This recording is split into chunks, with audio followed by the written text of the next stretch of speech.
નમસ્તે મિત્રો, આજે જે નવું વર્ઝન 4.0.56 આવેલ છે એ વર્ઝનમાં ઘણા બધા ફેરફારો આપણે કરેલ છે. એમાં જે ખાસ ફેરફાર જે નમોશ્રી યોજના માટે કરવામાં આવેલ છે એ વિશે આપણે આજે જોઈશું. તમે સૌ જાણો છો તેમ કે નમોશ્રી યોજના માટે FHWના મોબાઈલમાં એક અલગથી ટેબ આપણે આઇકોન ઓપન કરેલો છે. એના ઉપર સિલેક્ટ કરશો એટલે ગામ અને આશા એરિયા પસંદ કર્યા પછી આગળ તમને 4 અલગ અલગ લિસ્ટ અથવા તો યાદી દેખાશે. એમાં પહેલાં યોજનાના સંભવિત લાભાર્થી. આ યાદીમાં એવા તમામ લાભાર્થી હશે કે જેની LMP 1/7/2023 પછી હોય અને જેની ડિલિવરી 1/4/24 પછી થઈ ગયેલ છે અથવા તો થવાની છે. એવા તમામ લાભાર્થી, એના કેટલા બાળકો છે, કેટલામી પ્રસૂતિ છે, એ બધું સિવાય ફક્ત આ 2 ક્રાઇટેરિયાના આધારે આ યાદી બનશે. એટલે આપણે આ યોજનાના સંભવિત લાભાર્થીમાં જે પણ કંઈ નામ દેખાતા હોય એ પૈકી પહેલી 2 પ્રસૂતિ, ઠરાવ પ્રમાણે પહેલી 2 પ્રસૂતિ સુધી આ લાભ મળવાપાત્ર છે. તો પહેલી 2 પ્રસૂતિ સુધીના જે પણ કોઈ લાભાર્થી છે અને જે આપણી 11 કેટેગરી છે એ 11 કેટેગરી પૈકીના જે બી કોઈ લાભાર્થી હોય એ લાભાર્થી તમારે અહીંયા એની કેટેગરી સિલેક્ટ કરવાની છે અને એના ડોક્યુમેન્ટ્સ તમારે એમાં સેવ કરવાના છે. આ જે થયું પહેલું યાદી, જે આપણું યોજનાના લાભાર્થીનું સંભવિત યાદી છે. એમાં કઈ રીતે કેટેગરી સિલેક્ટ કરવાની છે, કઈ રીતે ડોક્યુમેન્ટ અપલોડ કરવાના છે, એ બધી માહિતી તમને ઓલરેડી ખબર છે.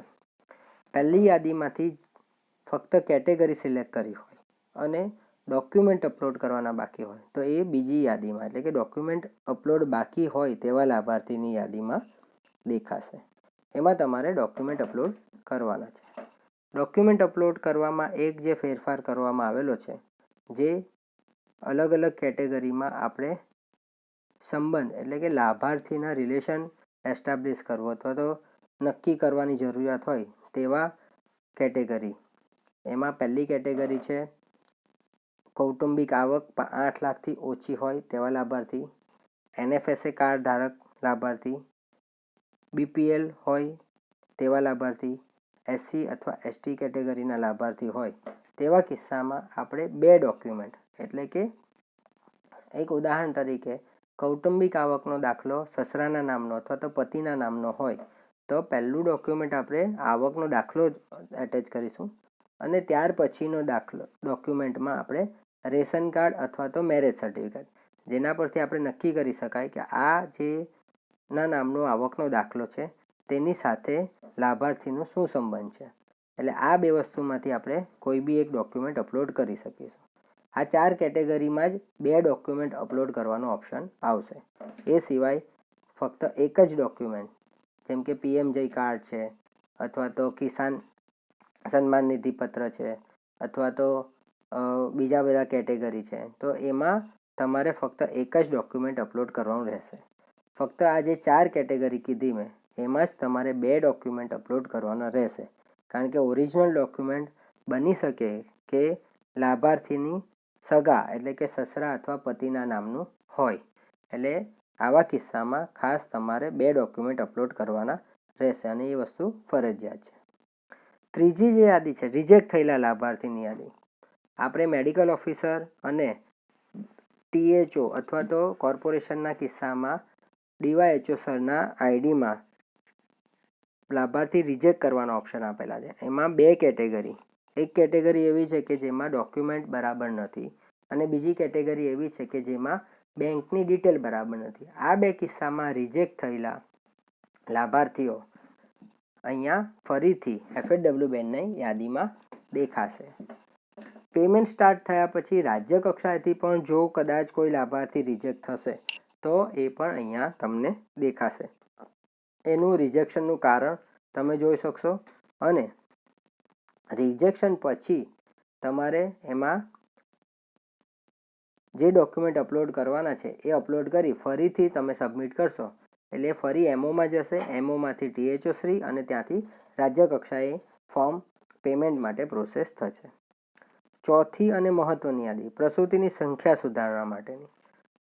આપણે નમોશ્રીના ઠરાવ મુજબ પ્રથમ 2 પ્રસૂતિ સુધી એટલે પ્રસૂતિની સંખ્યા કઈ રીતે ગણવામાં આવશે? તો પ્રસૂતિની સંખ્યાની ગણતરી જેમાં જીવિત બાળક થયેલ હોય અથવા તો મૃત જન્મ થયેલ હોય એ બધી પ્રસૂતિ ગણાશે. અબોર્શન, સ્પોન્ટેનિયસ અબોર્શન, કસુવાવડ એ બધું પ્રસૂતિની સંખ્યામાં ગણાશે નહીં. એટલે આપણે એવા લાભાર્થી કે જેને પહેલી 2 પ્રસૂતિ એટલે કે એક જીવિત બાળક હોય અથવા 0 જીવિત બાળક હોય અથવા એક મૃત જન્મ હોય અથવા તો પહેલી પ્રેગ્નન્સી હોય તો એવા તમામ લાભાર્થીને આપણે અહીંયા લાભ આપીશું.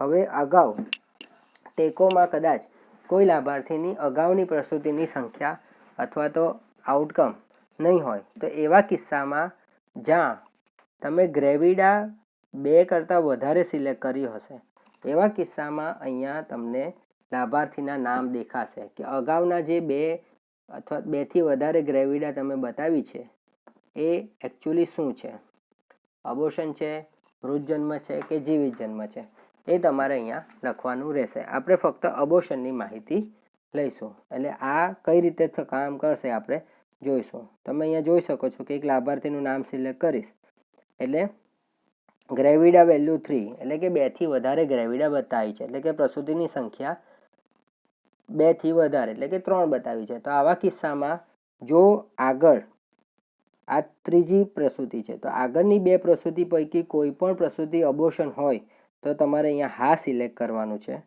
અને ત્યાં પછી તમારે અહીંયા એની અબોર્શનની સંખ્યા આગળની 2 પ્રસૂતિ પૈકી એક પ્રસૂતિમાં અબોર્શન હતું કે બંનેમાં હતું એ તમારે અહીંયા સંખ્યા લખી અને નેક્સ્ટ કરી અને સેવ કરવાનું છે.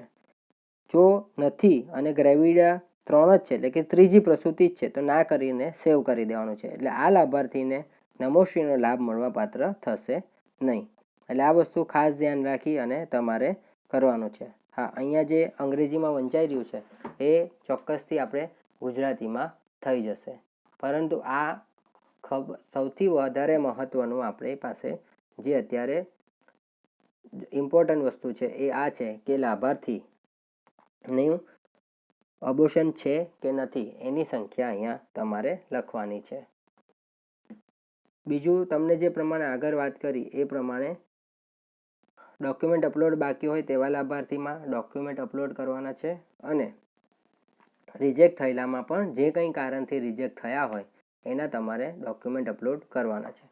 આ ચોથો જે ઓપ્શન છે એ અત્યાર સુધીમાં જેટલા બી નમોશ્રી માટે રજિસ્ટર થઈ ગયા છે અને ગ્રેવિડા 2 કરતાં વધારે બતાવી છે એવા લાભાર્થીનું નામ દેખાશે. હજુ ફરીથી રિપીટ કરું છું, ચોથી યાદીમાં એવા લાભાર્થી જે આજથી પહેલાં નમોશ્રી માટે રજિસ્ટર થઈ ગયા છે, ડોક્યુમેન્ટ અપલોડ થયા હોય કે બાકી હોય, બંને કિસ્સામાં જો ગ્રેવિડા 2થી વધારે નાખી હશે અને ટેકોમાં એની અગાઉની પ્રસૂતિની માહિતી નહીં હોય તો એવા લાભાર્થીના નામ અહીંયા તમને દેખાશે અને એ માહિતી તમારે અપડેટ કરવાની છે અને અપડેટ થયા પછી જ એ લાભાર્થી તમારા રિપોર્ટમાં અને મેડિકલ ઓફિસર અને આગળના અપ્રુવલમાં દેખાશે. એટલે આ કામગીરી વહેલામાં વહેલી તકે તમામ જે FHW બહેનો છે એમણે પૂરી કરવાની છે. Thank you.